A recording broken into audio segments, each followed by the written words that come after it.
শুভ নববর্ষ বন্ধুরা, তোমরা সবাই কেমন আছো? আশা করি ভীষণ ভালো আছো। তো আমিও ভীষণ ভালো আছি। তো আজকে শুভ নববর্ষের দিনে শ্রেয়া কী করছে তোমাদের একটু দেখাই। তো শ্রেয়া দেখো কি করছে। তো স্নান টান করে এখন মানে পেনের কাজ করতে বসে পড়েছি। ও মা, শ্রেয়া থেকে ভীষণ কাজের হয়ে গেছে।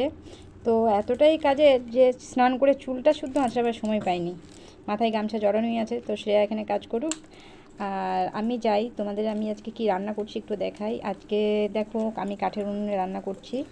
তো গ্যাসের ভীষণ সমস্যা। তো বুঝতেই পারছো, পয়সা দিয়েও মিলছে না। তো আজকে যেহেতু শুভ নববর্ষ, তাই একটু চিকেন কষা করছি। মনা চিকেন কষা খেতে ভীষণ ভালোবাসে। সরি, শ্রেয়া, মানে শ্রেয়াকে আমি মনা বলেই ডাকি। তো এর আগেও আমাদের একটা চ্যানেল ছিল, তোমরা দেখে থাকবে, আশা করি অনেকেই চিনো। মানে মনা নামেই ওখানে পরিচিত শ্রেয়া। তো চ্যানেলটা আমাদের কারণ মানে ভুলবশত একটু নষ্ট হয়ে গেছে।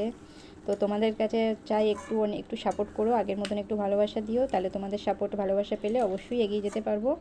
তো বন্ধুরা, আজকের মতন টাটা, সবাই ভালো থেকো।